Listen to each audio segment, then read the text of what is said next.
You've probably seen us on some street corner, blocking you from where you need to go. Hey sir, we're filming down the block, could you just hang on 1 second? It's a romantic comedy and it's about a priest from Idaho and a Mongolian yak. Come on, are you serious? I can't stand you film people. My office is right there. I gotta get to work. I'm running late. I just don't want anyone to walk in front of the camera. If you could just wait 1 minute. Listen to me, you little piece of... It's not always easy being a production assistant. Dan here, and I kid you not, do you know what one of my first jobs in the entertainment industry was? Locations. I had never worked with them before. To be honest, I really had no idea what they did. So one summer during college, I decide I'm gonna find out. I make it my mission to find out, and I accept a job as an unpaid intern. Naturally, there was no competition, so I get it, and I'm thinking this is gonna be great. I'm gonna get my foot in the door. I'm not gonna make any money, but I'm gonna make so many connections. This show had all these grand aspirations with this tiny microscopic budget. So all the departments on the show, they weren't staffed the same way they would be on a really big budget show. Normally, the locations department would have a locations manager, an assistant locations manager, multiple scouts, possibly some PAs. This job, there was one man, the locations manager. That's it. I was hired as his unpaid intern assistant locations manager. That is a mid to senior level position that I was hired to fill those shoes as an unpaid intern. So now I'm helping the locations manager scout locations. What does that mean exactly? Well, it's a lot of driving.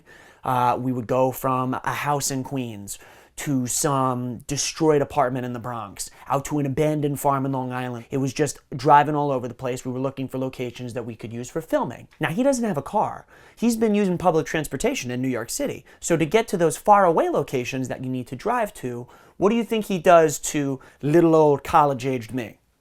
So, Daniel, did I hear correctly that you have access to a car? I mean, it's an old college car that my parents got me. It's not exactly something I'm going to use on long drives. That is literally perfect. It's going to work fine. Would you mind driving us to the far ends of the boroughs, Long Island, and upstate New York to scout locations?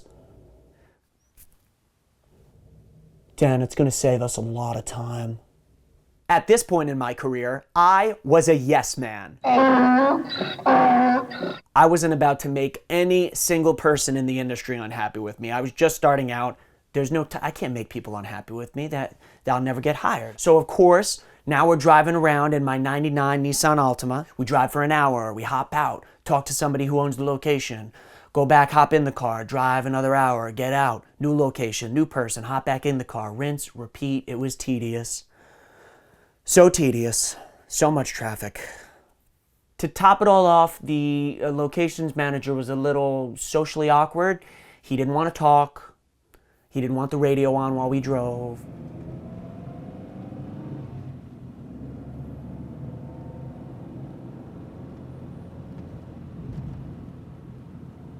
So you comfortable? You need the AC on or anything? Or? Nah, bro, I'm all Gucci, but gracias. No, yeah, of course, yeah. Nope. Yep. There was only one time that I can remember of that he actually spoke to me. You know, Dan, I'm noticing there's lots of people passing us right now. Maybe it's a sign to speed up. Yeah, I'm 18. I'm comfortable going the speed limit. I don't really want to get a speeding ticket.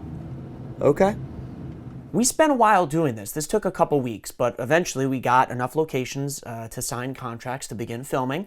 So we start filming, and now the manager, he needs to stay on set. So he has me go out and scout all the locations that he's not able to scout for the upcoming episodes. So now it's me alone, getting in my car, driving. I'll go to the location, hop out, talk to them, take pictures of the location, back in the car, on to the next one, over and over and over again. I am racking up mileage on my old college car like I'm at a strip club. I've never even been to a strip club. And to put a number with these days, I would maybe leave my house and have an hour 15 worth of travel to wherever I was going, and then I'd have a full anywhere from 12 to 18 hour day, depending on the day, and then I'd have to drive back. So by the time I got home, I was done. I was out, so tired, and I started skipping breakfast. I started basically getting up as soon as my mental clock said, it's time to get up, you have just enough time to get to set. I wasn't showering. I was not taking care of myself. And my parents saw this, and they weren't too happy, but I looked at it as a trial by fire. This is how you get started in the industry. This was my chance to prove myself. Fast forward, and filming is over. I am very happy that I had the opportunity to be there and I learned a lot. I was tired and I was sweaty and I was pretty out of shape. So I took probably the longest shower I had ever taken in my entire life. And I noticed that there's some blood pooling down by my feet near the drain. That was a little scary, but it made sense because I had some cuts and bruises. I had been opening bags of ice with a little knife, and I cut myself once or twice by accident, so I figured that was just my wounds. I was tired again, so I washed up. I said, let me just focus on the rest of the summer break that I had left and forget about that job.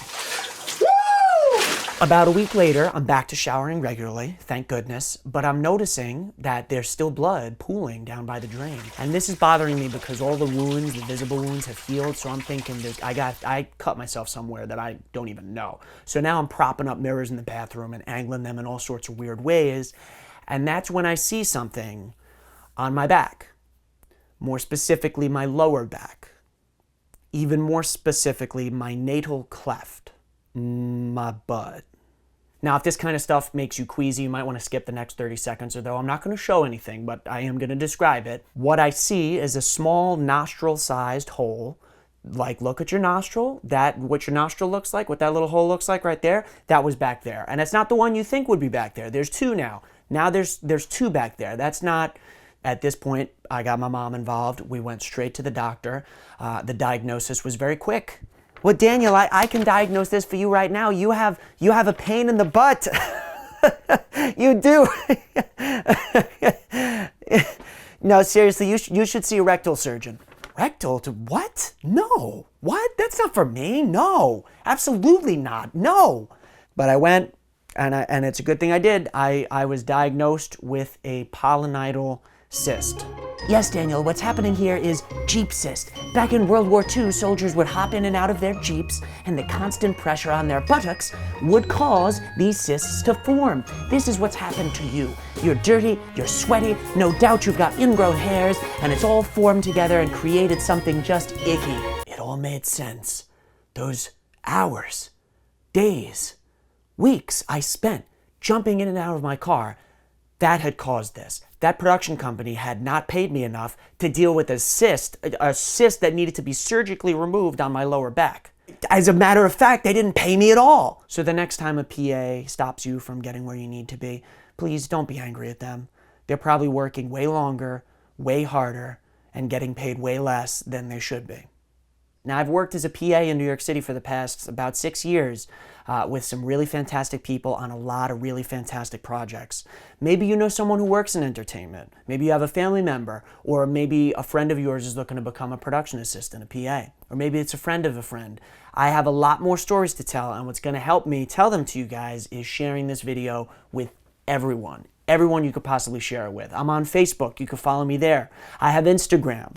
Every little bit of support you guys can show is going to help me tell more stories. Your support is appreciated more than you know, and I mean that seriously. Thank you guys. I'll see you on the next one.